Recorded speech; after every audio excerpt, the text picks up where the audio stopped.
Hi, everyone. Welcome to Portal to Justice, the window to the truth. This is your host, Amelia Duran, and it is Saturday, July 28th.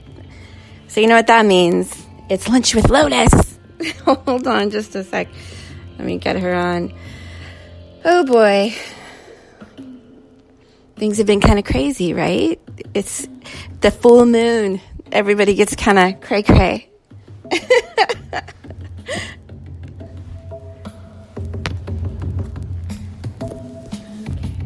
Let's get this podcast started.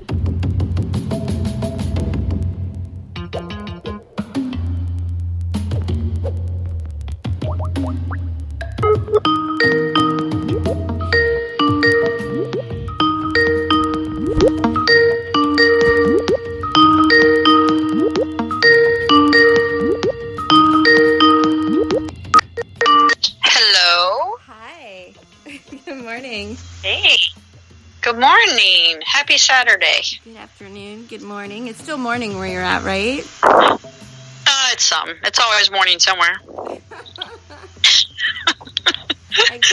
am I at? I mean, define where I am at, and then I will tell you. It's like when you ask someone like me, stuff like that, I think about time and perspective. And that gets you into a lot of interesting conversations. Because I remember when I was in prison, they'd say, "Where do you live?" And I'd say, "I live here." And I'd point to my flesh, point to my heart, really. And they would laugh, And that's how you knew if who you were talking to had any concept of the paradox that they live in. Because they were wanting me to give a location away from me, outside of me, in another county, when I'm sitting in prison being tortured. Where do you live? Well, when I'm in prison being tortured for my religious tendencies and what I perceive to be the law that I'm bound by morally, and you ask me, where am I living right now? I'm going to say I'm living in my flesh because you've made me. And yet these people are so oblivious to the tortures that they oppress upon you that they think that you're supposed to give them the number to a resident, which is a thing called a house. I wasn't living in that house. So when you say, is it morning where you are? I'm like, the sun is rising. I mean, that's how I would answer where I'm at. Mm-hmm. So there's a Buddhist perspective of, is it's morning where I'm at? And I think that we need to start talking more about these perspectives of relativity and self, because people are starting to act really, really crazy. We've talked about that. Well, yeah, the targeting is out of control. And just, I think I spoke to you the other day and I'm like, people are acting really crazy. Like these behaviors, I can't even understand how these are adult behaviors coming from. I don't understand how other adults are not going, hello. Like I am completely Godsmacked is the only way, because it's more than land-based. We have our society at large that's trying to actually convince the people that pedophilia is normal and should be legalized, and another political movement based on private parts, which I think is the stupidest thing that humanity has ever done, is politicize private parts. I think we should get rid of it all, personally. But not only that, I'm going to speak to some of the targeting and the cons that are going on, because if I can help one person that's listening in, then it's worth it, what I went through. But I'm going to do a 2-part series on what I went through for the last year with the targeting, and I'm going to do it Z style. I'm going to just speak to the truth, and no names, but I'm good. People will know who I'm talking about. That know me. Right. Well, I mean, what you do is that's what witnessing is all about. That's like, one of the most, the central tenet to, at least my concept of Christendom, is this personal testimony and witness. It's called testimony. And when you do testimony, you can only speak in truth in the law, and as biblically would be suggested in Christendom, orthodoxy, to what you know because you lived it and you see it. So testimony is very important, and it's rooted in a spiritual cleansing. When you say I have erred, it starts with, the first form of testimony is a mea culpa, where you ask for forgiveness and recompense and all those things for what, and that comes from enlightenment, because we are made to make mistakes, so everyone's made errors. It's only people who are willing to admit that they've misunderstood, that they've made an error, and they make a recompense, and they go, oh my gosh, I was a fool to believe this. And in doing that, it's the first step to enlightenment, is realizing that you have been wrong in a great perception, right? So that's the first form of witness and testimony, is in the cleansing of self. And then when you can do that, and you can hold your position, you can hold your perspective in a paradox, outside. Because if you can judge self, you can set outside of a situation and not feel judged, and just look at it as not someone who's party to the crap that's going on in it. The paradox of all the people over here acting crazy. And that's where we're at, and that's where we need to start doing. We need to start stepping back and going, wow, those people are acting crazy. That's not good for anybody. That's not good for anybody. That's not good for one side or the other. They're acting in a way that's divisive for people in general, for the safety and security of the people. And that's the thing that I'm having issues with, and it needs to be stymied very quickly in a lawful manner, and there are laws that cover these things. When you have an elected official, and I have no problem with Maxine Waters saying that she's been sent by God to stop Trump. I have two questions. Which God does she follow? Because she could follow Satan, folks. So that's one issue. So don't just throw the word God don't allow people to throw the word God into a conversation, because you and I both know, and people can testify, can look to my stuff on Facebook, when the Trump administration used religion and quoted the Bible, I ripped them. I've ripped them publicly. I've ripped them talking to you. I've ripped them on our broadcast. Don't allow people to invoke the Bible or a God without putting them to task as to their interpretation of that, their application of that, and which God. So when someone just uses the word God, everyone should say, which God? The God, or one of these Baal Elohim things? God is state, God is religion, God is your cult, God is your democracy, God is your psychopathic mindset, elderly tool of a black woman who's becoming a shill. You have shills in our government. We have an ex-CIA chief who still had security clearance of the highest order, which my mom, mind you, okay, everyone knows this. My mom is a 30-year plus retiree of the Federal Civil Servants Union. She's highly, highly, highly decorated in fraud investigation. Okay. Could have become a political appointee, turned down moving from the civil servants into political appointments when they made the tops of the ranks political appointees, because she wanted to follow the law. And she knew that the political appointed positions were merely tools of whoever was running the game, right, up in D.C. But she was a 30-year civil servant. She was removed of her security clearance the day she retired.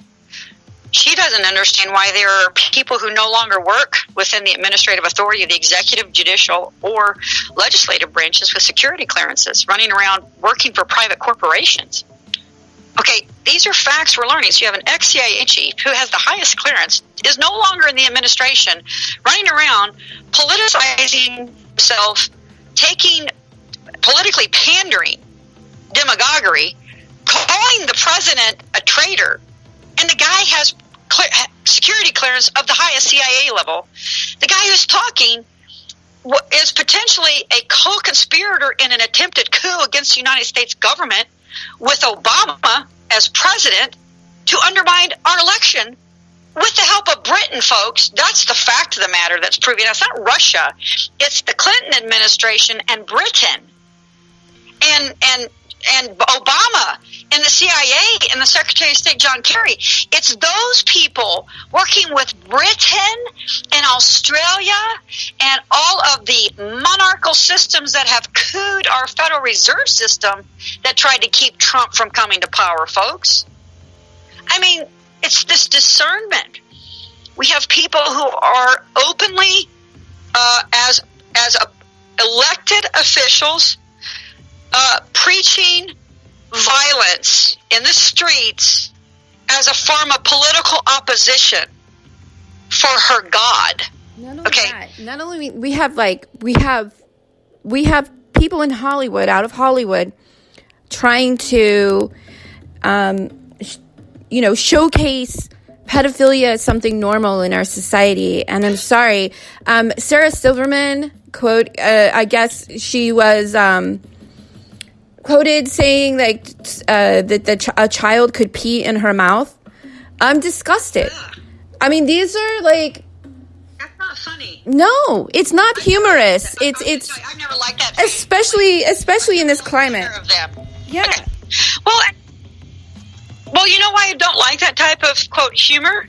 You're never sure if it's a threat. You know, there's a type of humor called blithe. I mean, some people call it humor. I call it blithe.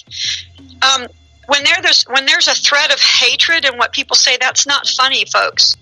Funny is when you juxtaposition and go, ha ha, and you're supposed to make yourself, okay, and humor. This is funny how the iconographic comedians are actually targeted, somehow, like, for example, Roseanne Barr. She's she makes fun of self, okay? She's always been self-deprecating. And people forget she's a Jew, right? People forget that she's a Jew. So, a Jew just got called a racist and lost her show, which I just read. I watched the Hannity show. Did you know that she had a contractual agreement that they couldn't have even done what they did legally? I hope that ABC gets sued into oblivion by every gaffer, lightman, and union person that worked on the Roseanne set. I hope that they sue them for contractual fraud until ABC is no longer a channel, because they knee-jerked a political agenda and undermined a legal contract that was binding and damaged hundreds of people for a propagandized tweet that was supposed to be racist. Well, when a Jew who doesn't think a person is black is tweeting about an Iranian, you guys have to understand what we're looking at here. People are pandering, and all these crazies are jumping on it. And so these people who are running around promoting violence and operating on propaganda with no discernment, those are dangerous people to know and be around and have as your friends and to associate with. Mm-hmm. And I would highly suggest that if anybody knows someone like that you distance yourself from them. Because those are the tools of Bolshevism and fascism. People who lack discernment and who don't look at the broader and bigger picture of things, or who operate from blithe and ire towards other blithe, meaning blithe is like a loathsome hatred. It's not just like I hate you, it's like I hate you. And you can hide that type of negative energy in, quote, humor. And I'm sorry, but when I hear Sarah Silverman and her husband do comedy, that's what I get. It's like this underlying hiss of I hate who I'm talking to. Like she's almost like I get when I listen to her comedy, I feel like she's calling me stupid, and I don't even know that why, but I just feel like she's like it's that kind of, it's a certain brand of humor which is rooted in sarcasm. But it's not, when they say they're joking, they're not really joking. It has that undertone to it, which makes it really creepy. Okay, I think I operate in witty sarcasm, and people call me a bad name. My wife, I don't know if this would be, she calls me a man's name. Let's put it that way. She says and I do it, but I'm not doing it as though I hate my audience. I just think that, and again, I think that people should start showing discernment for people's words and how they say it and what they do. You will know them by their deeds. I look at the Bible as I do all spiritual writing, because the Bible, regardless of how it's been politicized and used for a false theocratic international state of fascism, I believe it's based in prophetic writings and poetic writings and heartfelt writings by many authors, over 200, I believe, at least, okay? The roots of it in Gnosticism. And you have to understand, Gnosticism is the writings that came about from what happened in Jesus and the time period of Jesus. And so it's a body in my mind, the Gnostic texts are a body of art, of artistic writings, of heart, spiritual writings, of just people writing that have survived. Like they wanted to make sure that these things survived for us and posterity. They didn't just write it down, they didn't write a poem down on a scrap paper and stick it in a book. They published it. They printed it. You understand? They took these writings of people and made sure that there was an indelible mark that they existed, that are really old. And so the Bible is a body of things that's been distilled very finely by a cult of Roman misogynistic Baal worshippers. Okay, that's really what the Bible is. Of men who took a very large body of works in the Gnostic text, which the Templars followed, and have distilled it into a selective message that they control. Am I right on this, Amelia? They control the Roman Catholic. The Roman Catholic Church, the Holy Roman Empire, defined what the teachings of Christ were. And had the Gnostic texts never been preserved or found, we wouldn't know that there was a whole bunch of other things that were said, right? Yeah. So again, the victors write the history, right? So I take all spiritual writings as a teaching, as metaphorical, just like when I read poetry. Okay, when I read E.E. Cummings, I look for the meaning in what he's saying, not just in the words. And he's an interesting poet because he's known for changing the way the words are spelled. Their capitalized pronunciation in randomness. He puts punctuation in interesting places. He wordsmithed the English language in his poetry to a style that's known just for E.E. Cummings. Mm-hmm. And it's a beautiful technical poetry that only E.E. Cummings, he's the guy that just threw it into chaos. That's what he's known for, is not writing the sentence. You have to read E. Cummings really to know what I'm talking about. But go read an E. Cummings poem, and you're like, why is there a colon here? Why is there this there? Why is this capitalized in the middle of the word? And it's the way he wrote for enunciation, for emphasis, and pentameter. And so you sit and you read it for understanding. Okay, you read the words, but there's also an understanding to it. Mm-hmm. There's an inference, allegory, metaphor, syllogism. And we're supposed to go, okay, the Bible says that people in mass will start to act crazy. And we're supposed to use discernment in these end times when this great critical thing happens, when the whore of Babylon is judged, And so we're supposed to be looking at this propaganda. Well, I'm just going to touch on it briefly because I have a couple things that I want to discuss with you.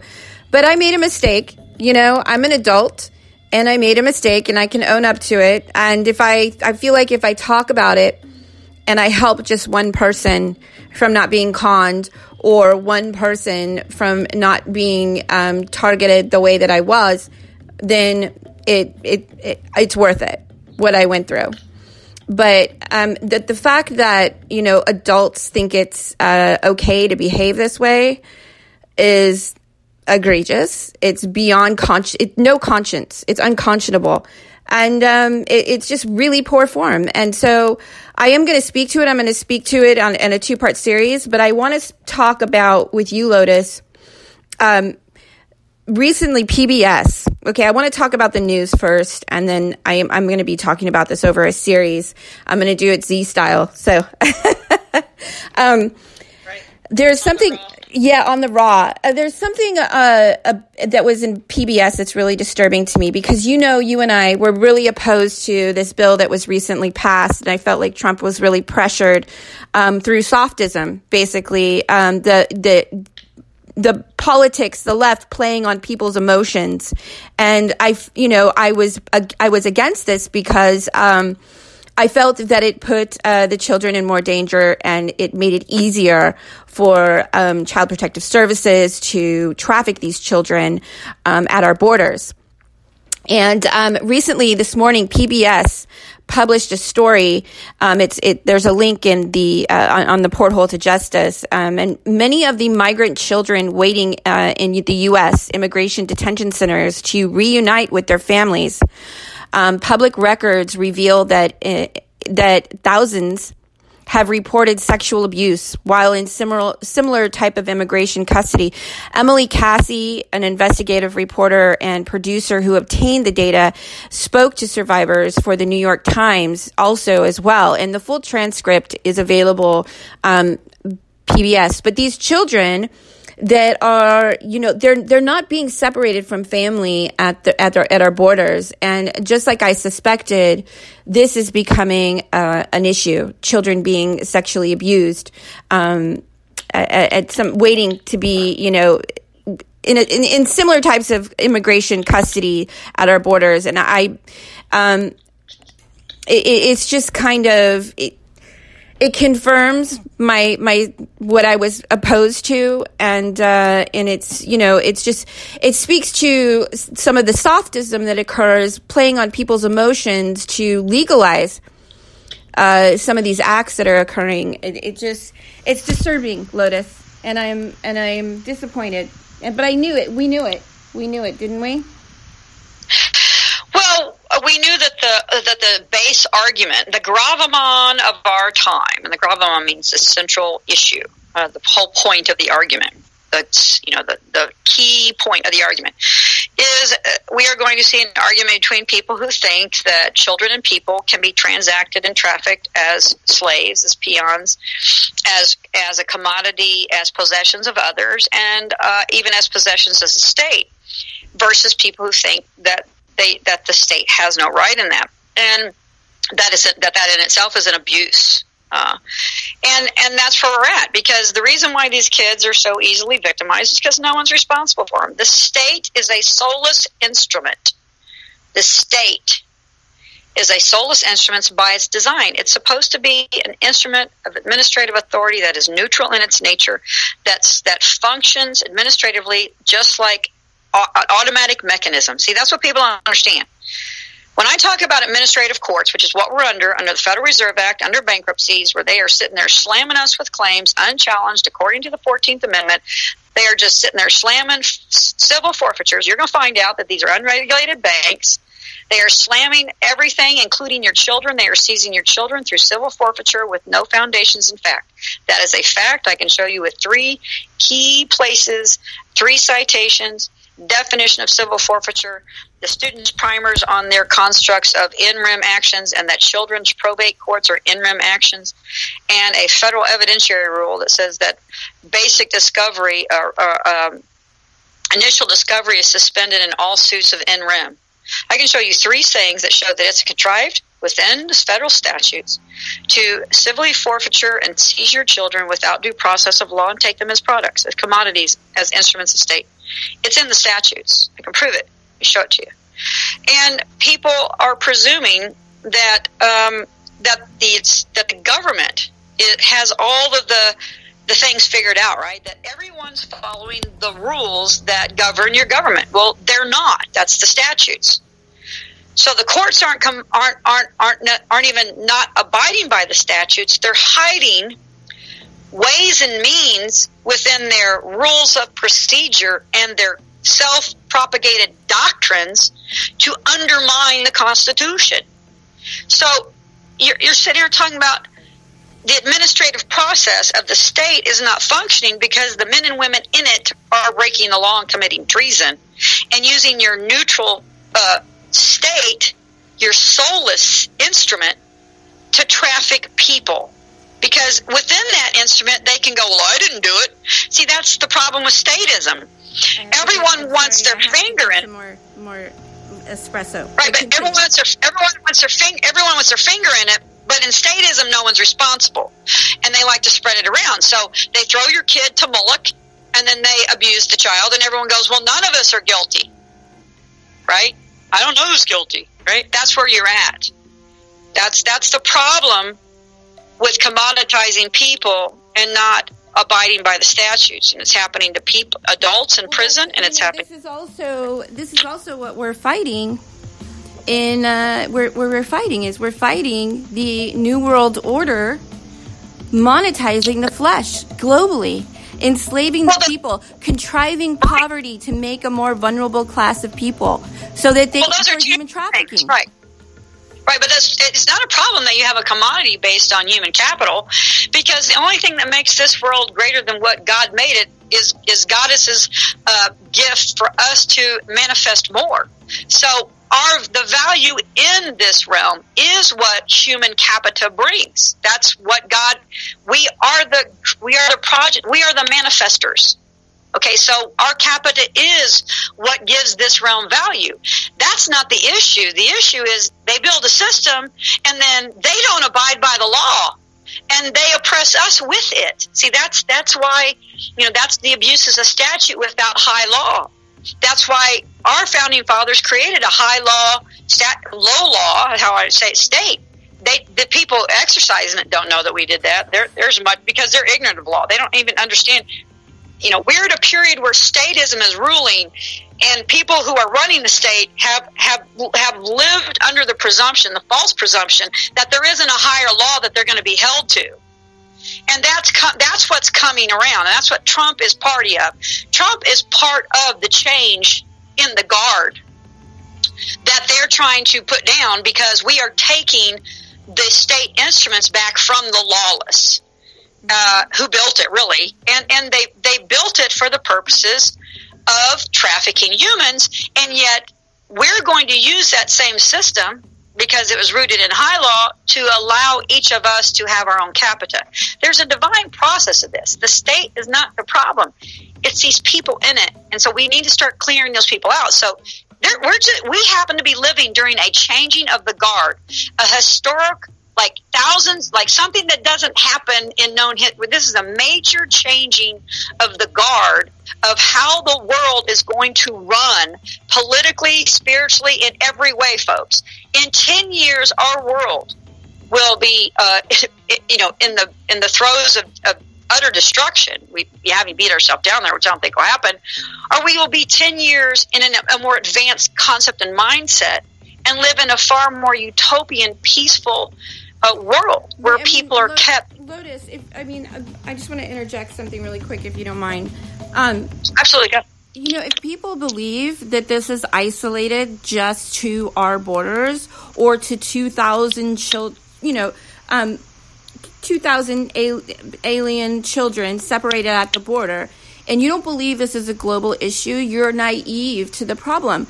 We have, and just on American soil alone, we have Child Protective Services that have removed 450,000 children on U.S. soil. They're being trafficked and alienated from their parents. I'm going to tell you that's an astronomically low number. Yeah, it is. Compared to reality. It's a conservative number. A lot of these statistics, they usually round them off to the lowest number. Yeah, but they don't even know all the children. They don't even know. How are they? Okay, first off. I have, in our network alone, reporting and data mining the fraud on the courts and the children that are being trafficked. We have 60,000 currently. So that I'm just saying that. I'm talking about it's way more than that. Oh, yeah. Way more. Because there's no reporting. There's no reporting requirement. That's part of the intentional vacancies. Okay, imagine that your child, think of your child like they do, that it's a commodity. So imagine your child is a check, or actually it's a piece of gold.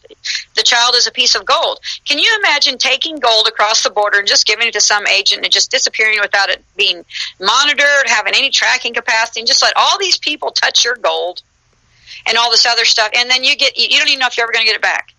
See, that would never if that was a bank, you'd never put your gold in that bank, would you? Okay, so how is it that children are the commodity, that we really are the commodity that all things are based upon? And what happens is, we're the fallback commodity. Gold and silver and all those commodities, when they ran out of the gold, they're like, oh, let's go to the pound flesh we got y'all on, right? So the flesh is the commodity now, because we're into the hypothecation so far. And you sat there, and these kids, their flesh is gold. Would you ever put your money in a bank that treated your gold like they're treating our children through these probate systems? Never. No.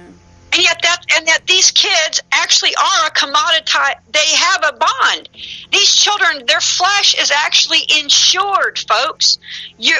When you are born into this realm, your flesh is insured with a suretized instrument. But you start off in the negative because that's the debt of the world minus anything you've contributed, which I think is pretty good. If the entirety of the debt of the world, the whole total debt of the world, is placed upon your child's head and they only start off like a negative $200,000 in debt, that's pretty dang impressive. Because they probably... According to the U.S. Institute Against Human Trafficking, which you can Google online, that's the source that I'm speaking of, 60 to 70% of children. Now, I know that Google recently updated it to 80% of children, but according to the Institute of Human Trafficking, Jeffrey Rogers is the CEO. Kids that are trafficked in the United States come out of the foster kids. It's like 80%, 60 to 70, but it's really like 80%. They come out of the United States foster care system. Yeah, you mean, and that's not even tracking probably internationally or even non-American children trafficked in the United States. But I don't doubt that. And actually in med school, we would call, my docent when I was in med school would call that a statistical fact, because for some reason when you're asking this or that question, or if you ask a question, what percentage? If you get enough sample and it's a true answer, the answer will be either 80 or 20. So it'll be 80% in favor or 20% in favor. So it'll be against you, And he said, if you ever don't know a question, guess 80 or 20, because that would be classified as enough statistical evidence to prove a fact, I guess is what I'm saying in statistics. So if they actually have proof that 80% of the children who they recover and assist out of child trafficking are from foster systems, that would be, you could extrapolate that in statistics, in that the foster care system actually provides and subsidizes the sex industry. I mean, that you really could statistically make that leap if you were going to study it and prove a fact. So that's pretty damning if they've moved it to 80-20. And that doesn't surprise me at all. I mean, they break up the family unit to create fractured people. We've talked about that. So these, again, in law, there is no concept of adoption in law. It's a totally legal mumbo-jumbo lie. And so you have to understand these people, the thing about the border is there are people who never even perceived that the courts actually traffic children. I have a woman that I've known for many years. She is a social worker by trade. She has been a social worker for her whole life. She's about to retire. She's worked on children's issues and women's issues her whole life. And she could never, we would talk about child trafficking. And when I would tell her that the courts traffic children, she shut down. She just could not believe it.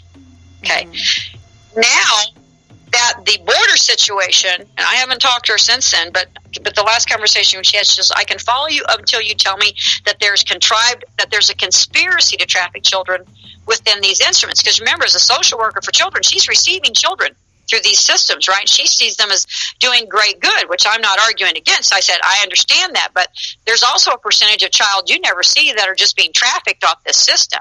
Yeah, they're feeding you. They're feeding a lot of the kids to you all, but what percentage of children that come through those clerk docks, that clerking of the child across the border from one jurisdiction to the other, because that's what we're talking about. We're talking about losing children when they pass from one jurisdiction to another.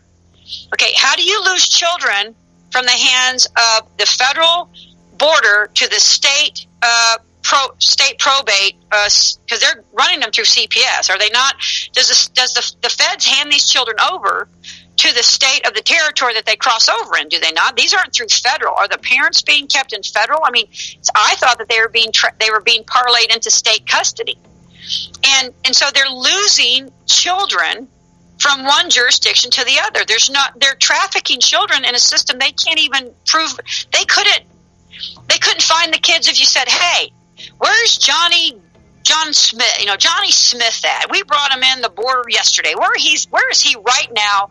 Who's in charge of his care and custody? Who was the last adult to talk to him? Who last They have none of that. They got none of that, folks. They're just running these kids around like they're just little sacks of nothing. And that's not just on the border. That's here. Mm-hmm. If that's as good as they can do, they need to be removed from being able to do that. Leave the kids where they're at. We had less sex trafficking before CPS, is what you're telling me, right? We had less child sex trafficking before Title IV, right? Let's just go back. Leave them alone.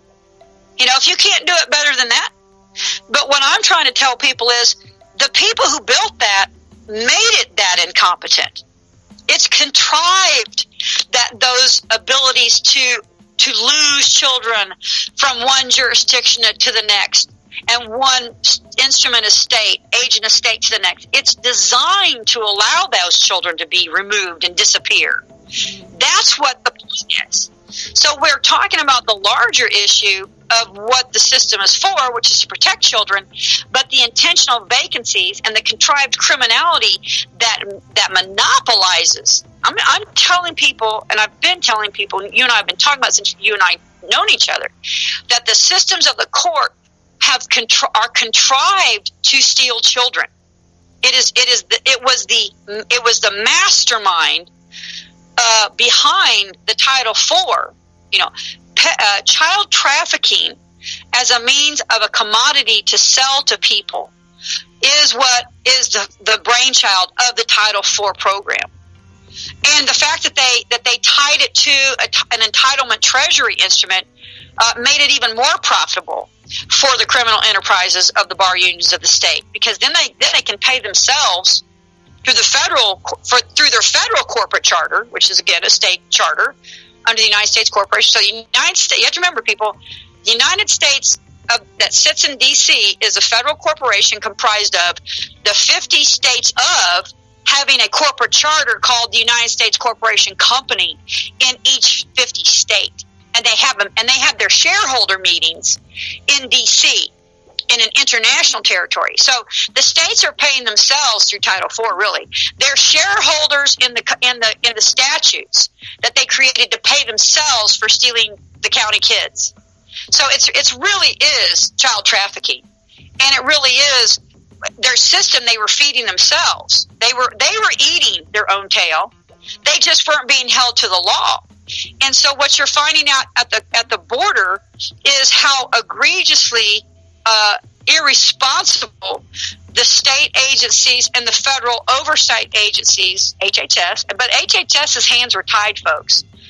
Title IV prevented HHS on the federal level from touching the state-run Title IV programs.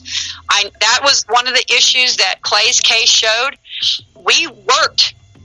I worked with 2 federal agents in Title IV programming under the HHS for the region of Ohio, and I wrote them letters. I have it documented. They were only there to document, to do statistical analysis, and even then, they were not allowed to go in and do a full audit. They were even limited in their auditing ability in the states when it came to the compliance with federal statutes. So there's really no screaming at the feds here. This is completely the state bar unions and the state Supreme Courts abusing and defrauding Title IV and trafficking children, be it within the states, between states, like you and I know has happened between California and Texas. You know people that they put a baby on a plane, right, without any federal court order, right? You and I know of people like that. People go, well, they get from Texas to New York. Oh, they put them on a plane. The prosecuting attorney in the Texas border called the prosecuting attorney in New York, and they arranged for a baby to be trafficked on a plane. Did they not, Amelia? I promise you that's how it happened. Mm-hmm. That's happened to parents. And folks, is... We remember we did a show on all those children that showed up in New York. Right.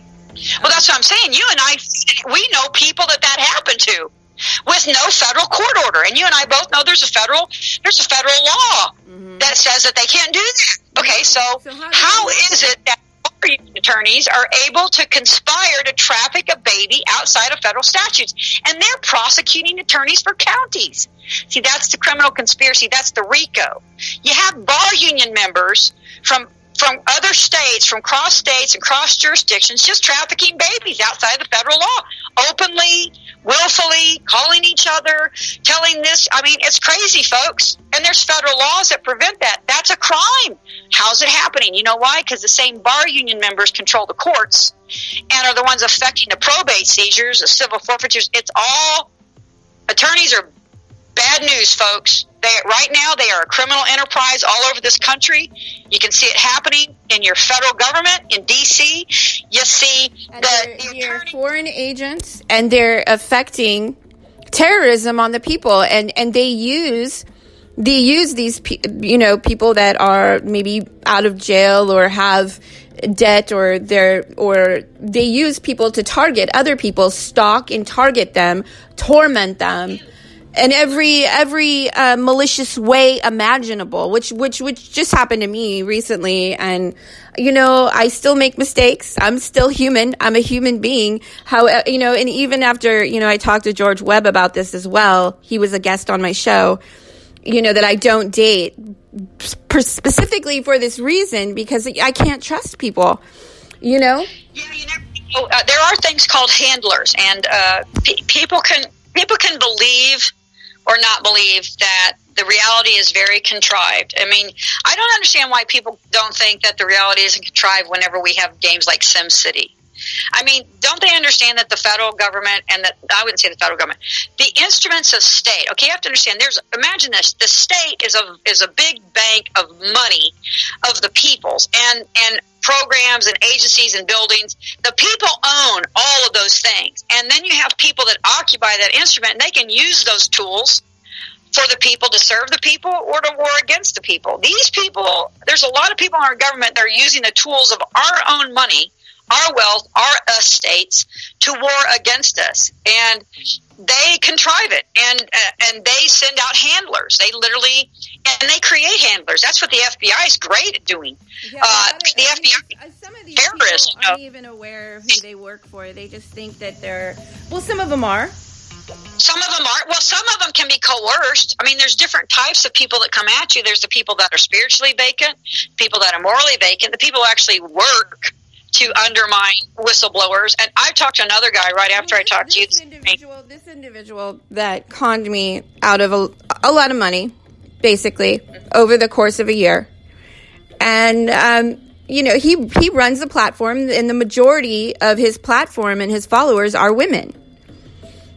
And, he plays like, he needs his car fixed, he needs some help, and and I'm sure he cons a lot of women. Yeah, it's called grifting. It's a grifter. There's a lot. Women do it too, but men. There are a lot of men. I made like even bigger a mistake. I actually, over the course of the year, I'm going to admit, I sent some nude photos. I will never do that again. But this person is so malicious. I wouldn't put it past him. I put nothing past him. Nothing. I mean, I'm so disgusted by the adult behavior of this person. I'm astounded that this is an adult. This is even an adult. Right. Well, okay. Well, first off, were the pictures of an artistic quality? Well, of course, Miss Lotus. You know I'm a class act. No, I mean, right, but like every time someone wants to take a picture, and we're like, no, and then Reagan's man, and then she does it on phone. I say, you do realize that that's on the internet for an eternity in all reality now, like people understand that. If you take a phone or something electronic anymore, that in my past, I had done a Playboy video in 2005, and I did like a test shoot, and I submitted it, and I got this part in the, in 2005, they did a DVD, they released a DVD, and it's the 12 Playmates of the Year, and I play the wife, and my husband has a dream about the 12 Playmates of the Year. So I have these photos, and Yeah, I mean, it's not like they're not public. It's not like, I mean, they're not like out there, like they weren't published or anything like that. But I mean, and they're in good taste. You know, I would never do anything raunchy or anything like that. I mean, I'm not embarrassed about it, but however, you know, I'm human. A gift for a particular use, and you're now concerned that this person is of such a bad moral character that he would abuse that, is what you're concerned with. Yeah. I mean, the chance you take. It's think been that hanging over my head. It's been hanging over my head, and you know, they've been online. I mean, they're, but I just, you know, when you're 80 and there's an index on the mega mind internet we all do, and you can index every reference to self, and you can go to your page. It'll be like, such and such a day, a picture, you know, and you'll be like, oh, I look so good when I was. There was a time in my life where, you know, I'm not nude in the 2005 DVD, the Playmates of the Year. I play the wife, but you know, there was a time when I was proud of all that stuff, and I did all that stuff, and it was a part of my past. And, you know, it's not, they're not, I mean, it's not, I'm not ashamed. Like, they're really nice and tastefully done. Why should a woman be ashamed? And this is another thing, the criminalization. Okay, I'm going to tell you that, first off, there's a couple things here. Never do anything with an electronic device, or even in your house in front of an electronic device, that you don't want indelibly registered in the history of the world through AI, because it's going to happen. First off, so if you're going to share it, if you're going to do it, you better presume. Again, it's that eye in the sky. But for me, the eye in the sky is always my goddess, my God. And my God's not going to get mad about me sending dirty pictures to my wife over. But again, there's the nature of things, and then there's the way people are behaving in their delusions. Because, you know, you talk to me, people are being delusional, and that's what I'm trying to say. Is I think we're being really kind when we don't call people that are preaching violence on the streets because they don't agree with someone's political ideology delusional. Those are dangerous, delusional people, folks. Those are people that you need to avoid like a heartbeat. You'd be like, oh, stay with me, you know, because they are there. Well, my intention was pure. You know, I was talking to this person for a year. I was very kind to this person. My intentions were pure, and I believed that I was helping this person, and I was being kind, and I felt that I could trust this person. And it turns out this person was fake all along, and it was just a ploy to target me. And, you know, I just, you know, and I see like all these other women that possibly are, you know, falling victim to the same thing, because that's, you know, so maybe by me coming out, I'm going to do a show with Katrina Hagen tomorrow, and maybe me coming out and talking about it and just being just giving my testimony and admitting that I'm human and I make mistakes as well.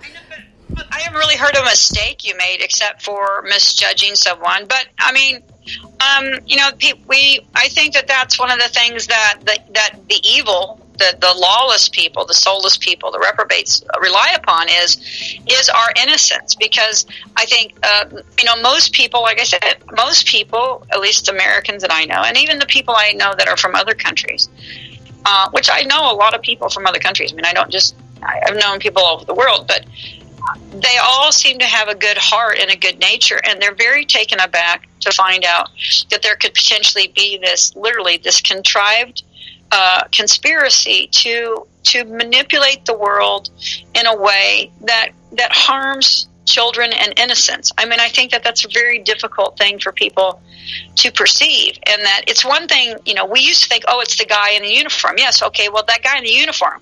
One, we know it's the guy in the uniform behaving badly. It's not the uniform itself, it's the man wielding it, right, the badge. But also, now we know that the people who created that badge, you know, that the purpose of the creation of that badge, and the people controlling that badge, politically at least, intended for that reprobate man to use that badge the way he's using it. You know, it's like, oh, So you weren't really here to help us, like it's like a double whammy, the bam. And I think that that's really hard. And so the only good thing out of what is happening, the only teaching thing, I think that the border situation is a teaching moment for the Americans who are the bleeding heart liberals who love everything about not America. And they're just, they're so upset over what we're doing to the we've talked about this. We did this on the show. We talked about this. This is why I don't like softism, because we have this political movement put forth by the Democrats, right before election, how they're bleeding hearts for the children, and the children are being separated at the border. And immediately all of the people, they play on the people's emotions, and they never mention the children or talk. I praise the mainstream media when they report on this content, Lotus. You know that. And they don't even mention that the queen of the damned, as far as I'm concerned, Hitler created the title, was the author of the Title IV program that does worse things to American babies than are being done at the border to Mexican babies. It's that paradoxical delusion that when the bleeding heart liberals learn that they're doing this to thousands of American babies a day and they didn't have any problem with it, do you think they'll go, I really suck. I'm really horrible that I was such a racist that I only chose to stand up for one color of a baby. I only stand for babies of dark color. It's all children. It's all children we advocate for. And, I want to make something clear. This isn't isolated to the United States or just at our borders. Nope. It's worse in other countries. We've just statutized it. And that's okay because we statutized it, and because I've established a fife for when they trespass the statutes pursuant to their law, under my son's case, we now have an ability to enforce it. Because, see, you can't enforce a law that doesn't have a penalty. Well, guess what, folks? I've shown them where that penalty lies in the statutes, and they're going to start to pay it. Now it's enforceable. Now if they don't enforce the statutes, now we know you just have criminals running your government. And we're going to find that out real soon. We really are. Every day you wake up, folks, something's going to be different. Even from the time you wake up to the time you go to bed, your world could flip on a dime. We are in that period of life. I'm excited about it, but I tell you what, I can't imagine. For me, it's like, I know we report on this and we've been talking about it for years, you and I, Lotus. But it's crazy that they literally feel that pedophilia can be normalized, or that it's actually something good. No, this is bad. If we want to stop the war on drugs, we need to stop. We need to stop preying on the children. Well, yeah, but it's not that they're trying to normalize it. They've already normalized it in their little groups. They just arrested some woman who made $100 million bail. Okay, folks, they just arrested an heiress to the Seagram's empire. Okay, as in Seagram's, I think Seagram's, like a lot of money, folks.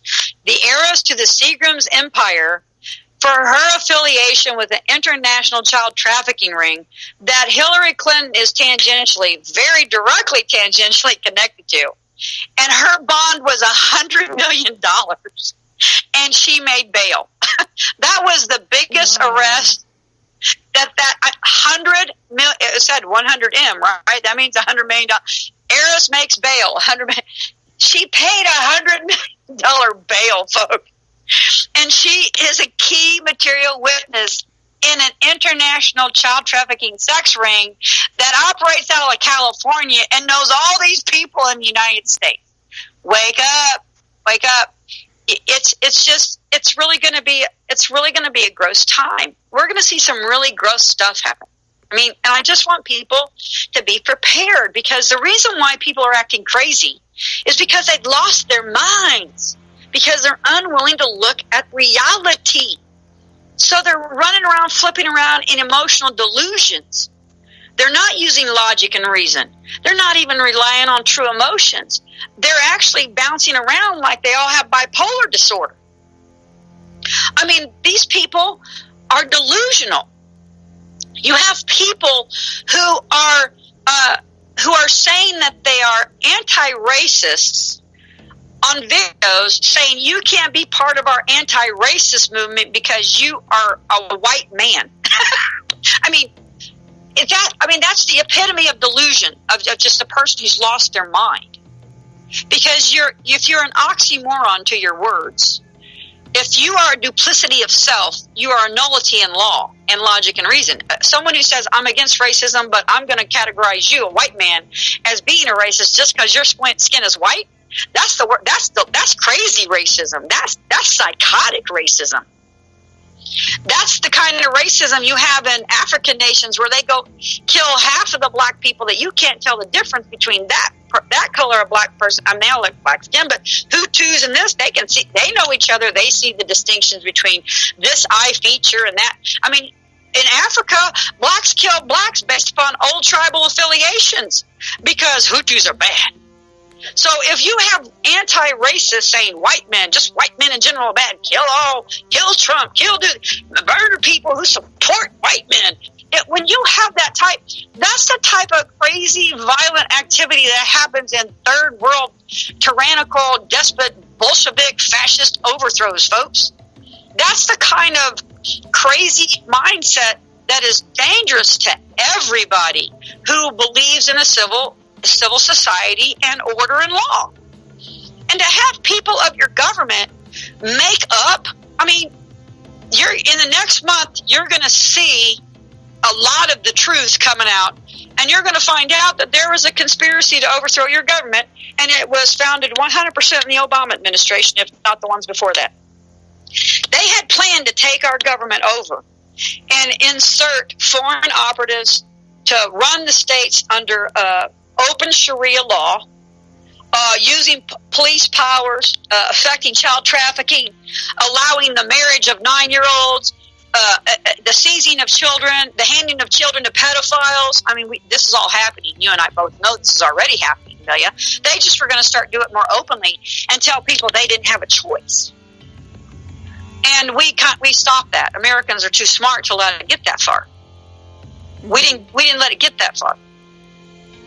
A lesser nation would have. A less wise nation who didn't know all the facts did. That's called Germany. If Germany had the internet, the Weimar Republic would have never happened.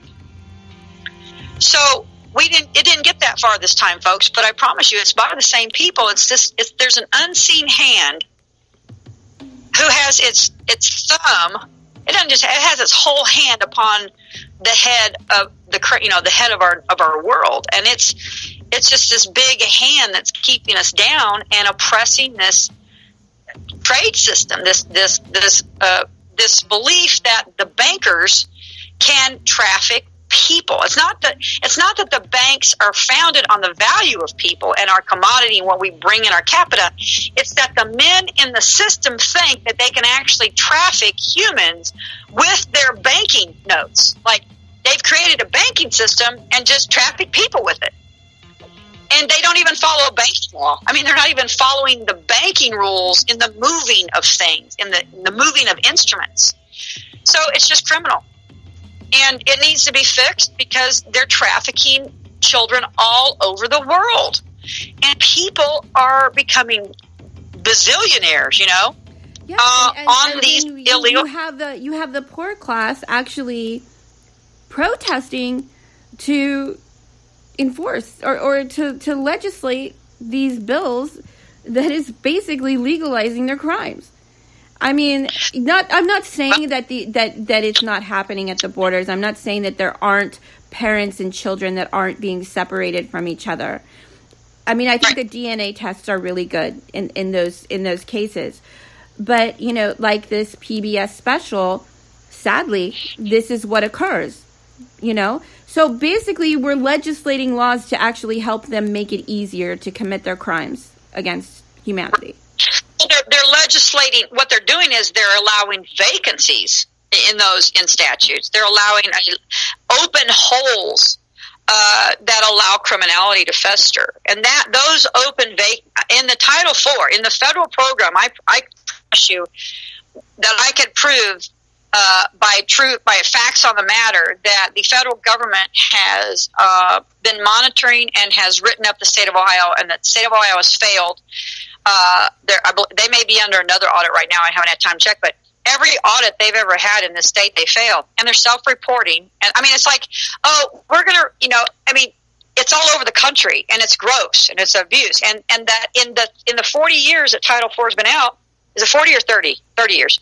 That Title IV has been out, they've never fixed those vacancies. Okay, when you have a persistent place in statutes where, because no one has evolved the statutory law, that children are left unprotected for the last 20, 30 years, that is a contrived vacancy. And that's what Clay's case proves, beyond a shadow of a doubt, is that the bar unions and the powers that be of the United States judiciary, the administrative courts, have allowed children and humans, men and women, all ages, to be trafficked and seized under civil forfeiture laws. They have no jurisdiction in most of the actions that they take, and they do it in order to make money for whoever their master is. And they are using human trafficking as a commoditized instrument of our treasury. I mean, and that's the problem. And so that's where we're at. We're feeding their. It's like feeding. That your kids are running a secret booking game. The judiciary of the United States has been running a booking scandal. They're running private books over there, and they're running bets. And that's really what bonds are, is they're bets, So you have a whole bunch of bar union members betting on humans as commodities.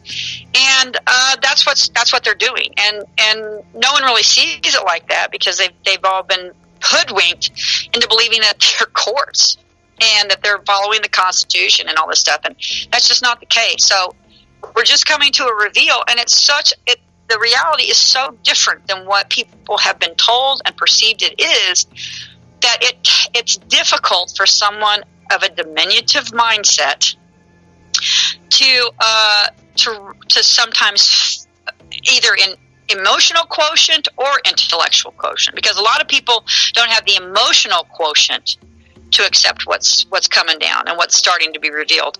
And you have to think about when you have a child who doesn't understand the facts, who has a perception that isn't truth, and they want something to happen. You're like, you're not going to stay up till 3 today, Johnny. And he's like, I am. They have some sense of control based upon what they thought, and then the reality is not going to happen. What happens to a child?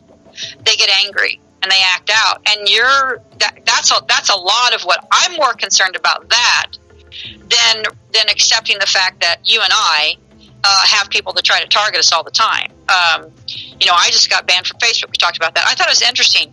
Why is it such a big deal that Alex Jones got a 30-day ban? I've been banned 30 days. Oh I know people have been banned 30 days for Lotus, a friend of mine posted a picture of a cake, that had a unicorn on it, and it said, it said faggot on it, and I realize that's a derogatory comment. However, and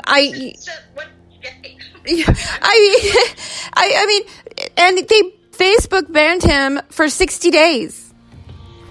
Okay, did he make the cake? I don't even get that. Maybe it was supposed to be a faggot cake. I have friends that would have loved that cake. Yeah, I know. I mean, I guess it's an offensive word to some people, but I mean, come on, folks. Here's what's funny about Facebook. It's called "Don't Look at It." Okay, that's what I don't.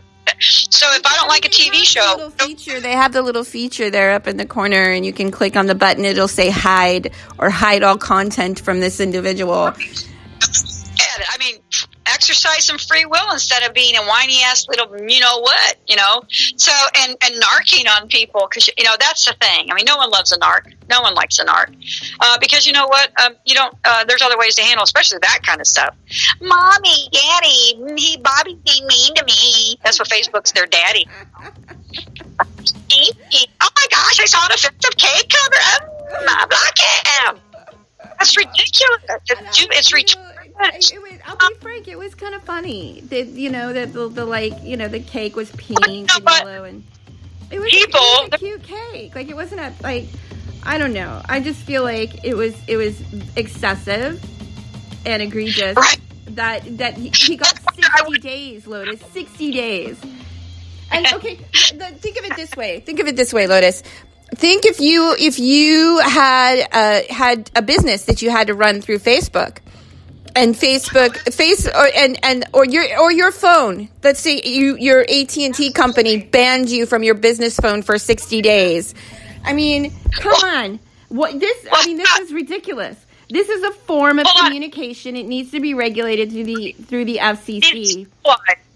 It needs to be under the FCC. Oh, but you know what? If they put the internet under the FCC, all the baby trafficking and child porn and all the snuff films and all that stuff would stop. And then no one in the deep state would have anything to do when their time off. You know, actually, half the time, they do it during. Remember right before 9/11 how there was a report that half of the people in some department were doing porn? Do you remember that? How it disappeared? Does anybody remember that report? I mean, like, I think it was Anderson Cooper that reported on it disappearing and CNN, and that it was just too much content. The issue was too massive, so they weren't going to prosecute. The use of federal equipment to solicit a federal felony, just too massive. That tells you that, right? You know. And I think that's what America's tired of. I think the people are really tired of it. And you see obstructionism. That's the problem with sophism and people who are on the take and people who get their lunches paid for these aren't like $25 McDonald's lunches, folks. These are multi-$100 lunches in D.C. by lobbyists. I mean, you're talking about people, they're sitting there slamming Trump on emoluments. Guess what? The only people that ever take emoluments from the first place are attorneys. Their title is an emolument. An esquire is an emolument by the law. Okay? That title of nobility is an emolument. These folks that run D.C., on the back side or the front side, as your purported representatives you selected, but I promise you most of them are selected by somebody you never saw and you'll never know in the modern era, right? And they're sitting there, they're selling their influence everywhere, folks. The only place they're not selling their influence is the people that are paying them and the American people. And until people don't stop being left and right and become more centrist in what is good for America versus what is good for your bleeding heart liberal or your extreme alt-right, I don't dig that either. I'm not down for bigotry, racism, pedivores. I mean, that's the big one. And we talked about this. Socialists are pedivores, in my opinion, because a socialist wants to eat your baby to pay for their state. So the way it's run right now, the way they promote it, they are actually promoting the enslavement of our children to pay for their laziness. Because where I come from, you earn what you get. The reason why I don't like the world right now is these people who do nothing, that aren't insane or infirmed, that just are lazy, don't want to work so hard, have an entitlement issue, want to eat off my capita, and I'm supposed to lower my quality of life, though I work harder than them just by my nature. Well, they have some middle income and do nothing. We see that with the fact that you have an American family that's stressed by taxes, all the regulations. They have to both work to try to achieve the American dream and pay the taxes, while they let an immigrant family in who's got 4 wives and 48 kids live on welfare. See, that's what socialists. So your children get eaten, your Christian children get enslaved in order to allow a foreign family to live, probably better than you do.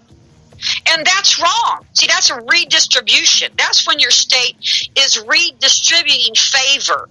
It's taking from one class to elevate another class that isn't even owed that under the law. That's thieving. That's grifting. So your state is grifting off the American family. And you people running around going alt-left or alt-right, this left, Mexican, white, whatever, all that stuff, murder your enemy, go and harass your enemy when they're with their families on vacations or eating dinner, that's repugnant in our construct of law. That's just repugnant. And those people need to be pushed aside. They need to be put in jail. They need to be shut down under the law. And we need to return to a centrist mindset and get rid of these Bolsheviks, these fascists, because they're dangerous for everybody's life. They're dangerous for the American way. People like Maxine Waters are the people that if you allow people like that to open their mouths repeatedly and they grow and they infest and they become greater in number, that's when you have a destabilized government, and that's when you lose everything you've been working for your whole life and your grandfather did and your grandfather before that. So I talk about her a lot because she is definitely an example of someone who needs removed from her office immediately and charged with sedition. She's a seditious person. She's promoting civil unrest. She's threatening the safety and security of the people. And to be honest with you, the president could order her arrested tomorrow in the military, and there's not a damn thing that she could do about it because she's committing sedition. And people could, but you know why he's not? Because he thinks some group of people are going to rise up and be violent.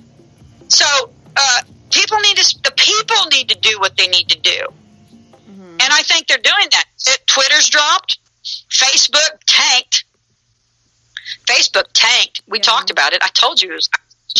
We talk about it and things happen. Facebook tanked. Twitter tanked. That's capitalism, folks. I think I figured out what happened with Facebook. I think they just reported on this. Facebook's profit margin was based on them selling our private information. Now that they've had to shut that down, they don't have any value because the market's saturated. Their whole market growth was in their corporate structure. We're going to find out that their market growth projections are based upon them selling our privacy illegally, I might add.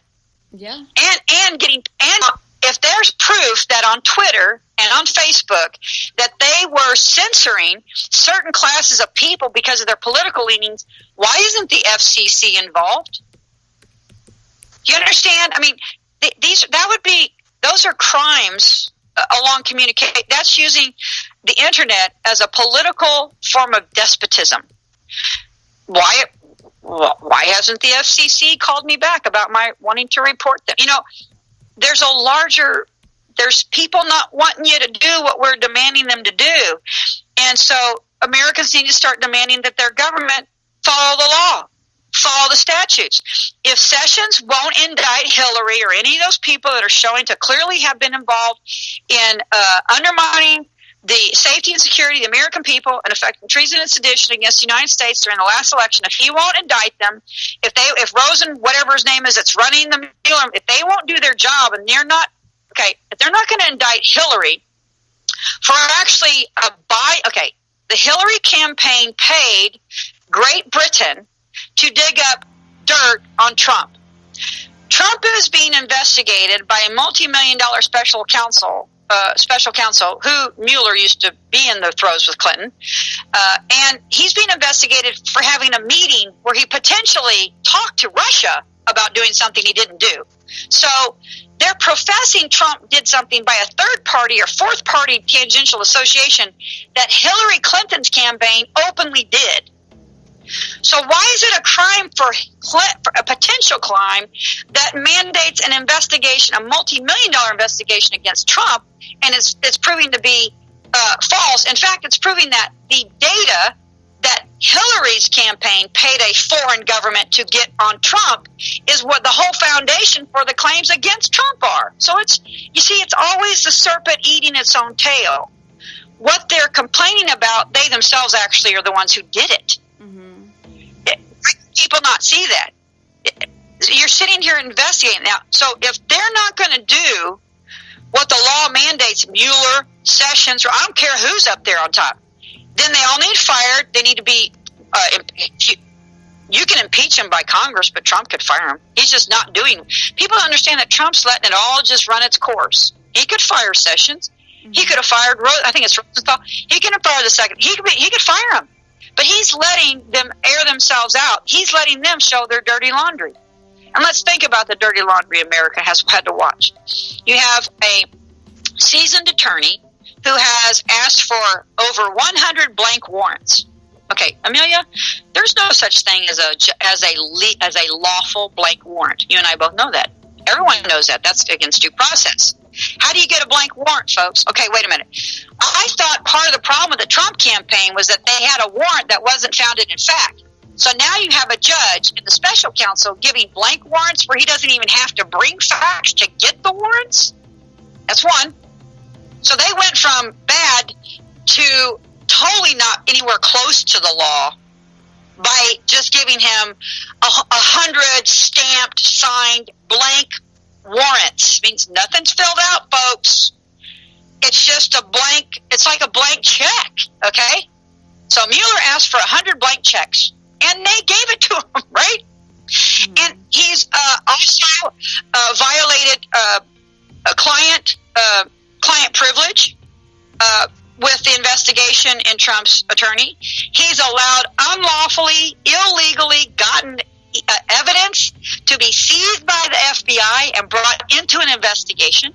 That's an offense. That's an error of process of law. He has allowed testimony or evidence to be brought that was illegally attained by secret recordings that potentially are proven to be adulterated. He's allowed that to be entered. I mean, this guy, these special counsel folks, they're following nothing in the law. Nothing in the law, at least not what's been reported. So you have a guy who's supposed to be a special prosecutor who's operating completely outside and above the law in everything he does.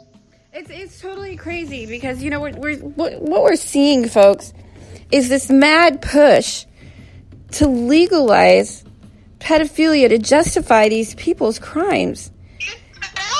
For one group of people versus another. Like, Hillary can sell uranium to Russia. She can pay Great Britain to find dirt on the campaign, on her opponents. She can bribe people to throw an internal democratic electoral process. She can do all that. But if Trump's son-in-law is set up in a fake interview for 10 minutes in a hotel, Trump worked with Russia. You know, it's like, what's wrong with you people?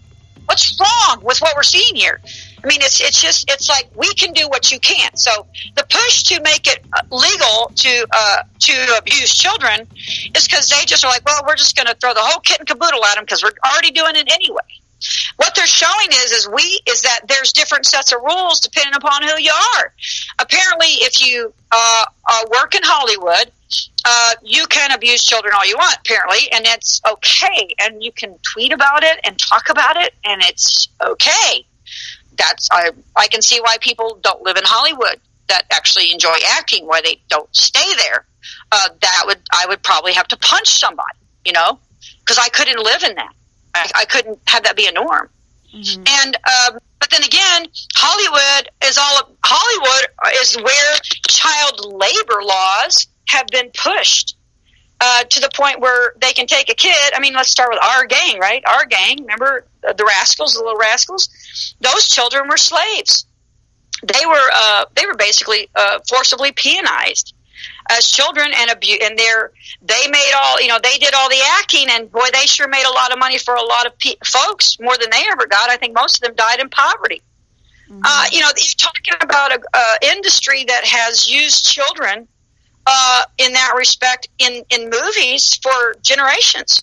I mean, since talkies. A lot of these people that, you know, even set workers that pay money to the union, you know, they sometimes have years without work, you know, and between movies, unless they're on like a series or have like, you know, a franchise movie, you know, a lot of these people that live in Hollywood, they do live in poverty. You know, it's all smoke and mirrors. Yeah, and there's an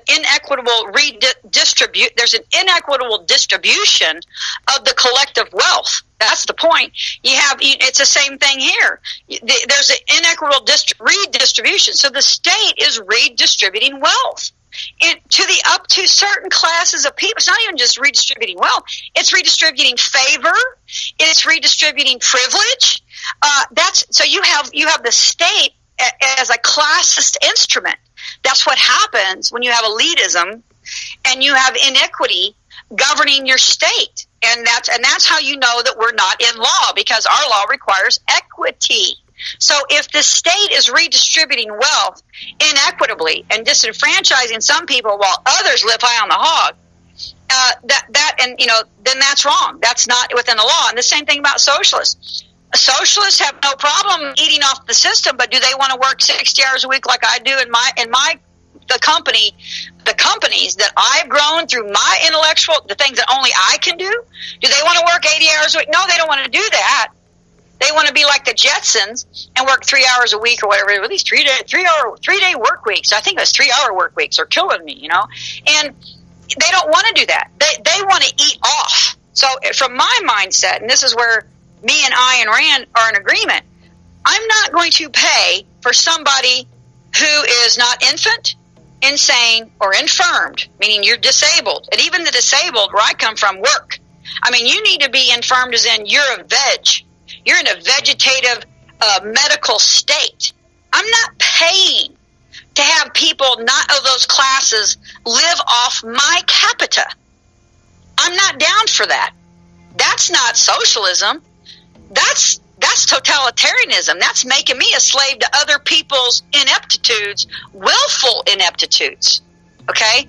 So I understand the concept of socialism but socialism from where the law applies, the socialist construct protects 3 classes and that's it. Okay? And if those 3 classes are in any way being abused or they're actually being pilfered rather than assisted, that's when the state needs to be retooled. But these people screaming, like, I hate to quote a Republican, but, socialists love to take money out of other people's pockets. And it'd be one thing if they were arguing, we need to save all the children, we need to save the infant, the insane, and the infirm. They're not saying that. They're saying, I want to live off the dole. I want to not have to work hard. I want this or that. Well, yeah, we'd all love that in a utopian world, but there are steps to that. And them eating off the capita of people who work hard and making me work within my nature contribute to a class of people that I don't agree with, which is why I'm where I'm at in the world. I'm not going to allow a theocratic, misogynistic man cult use my name that my mother and father gave me to bond or to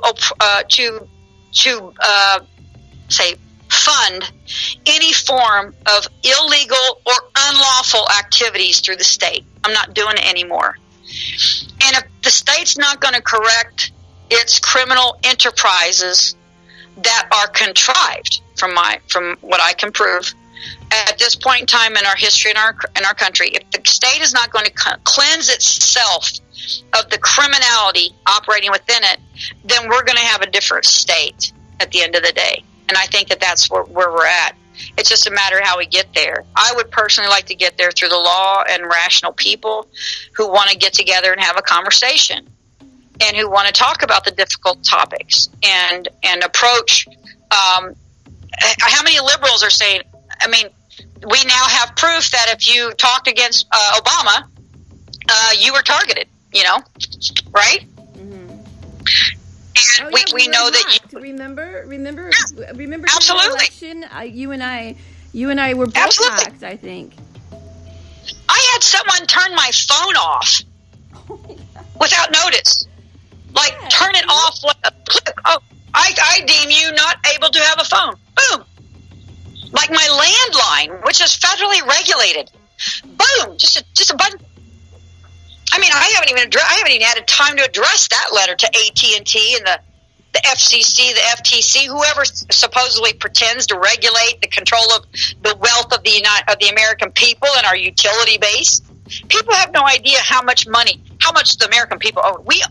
The American people own every phone line, every water line, every sewer line, every satellite system. Mm-hmm.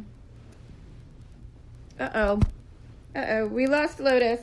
Actually, I can't get her back because my iPod died. Listen, I'm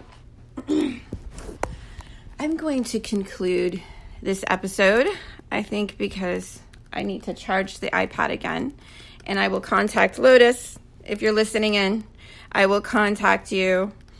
Tune in. I think tomorrow I'm going to have guest Katrina Hagen back on for about the targeting and the conning and the online data and targeting and things of that nature. So you can tune in tomorrow. I will post a time to my blog. And thanks for joining in for Lunch with Lotus. And you can subscribe to my show for free on Spreaker.com. I'm on Twitter, Instagram, and Facebook. I'm more interactive on Facebook. This has been another episode of Porthole to Justice Off the Cuff. And I will see you guys tomorrow.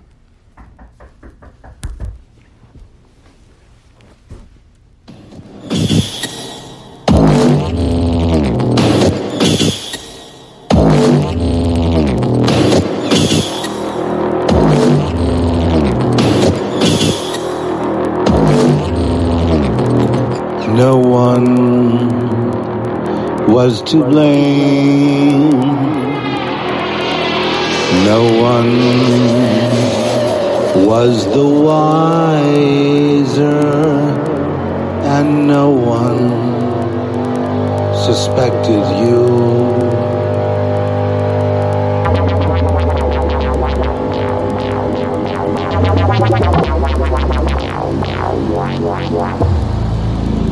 One, two, three, four.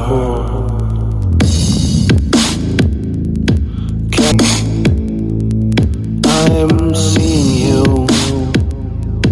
Can you understand what you've done?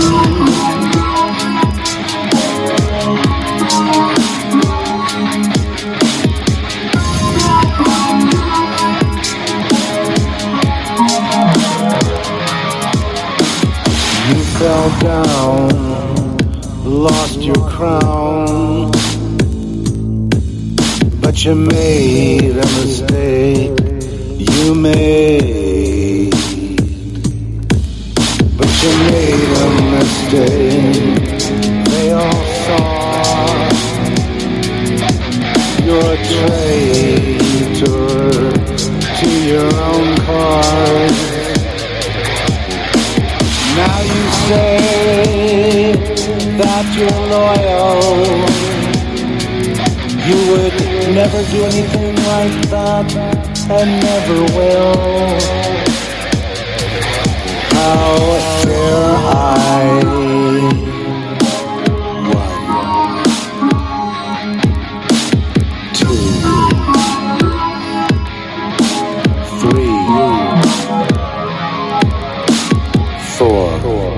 Let the drug take effect. You will tell us the truth. You thought you got away with it. You were seen with the enemy, plotting the demise of the people who trusted you. All you do, but you made them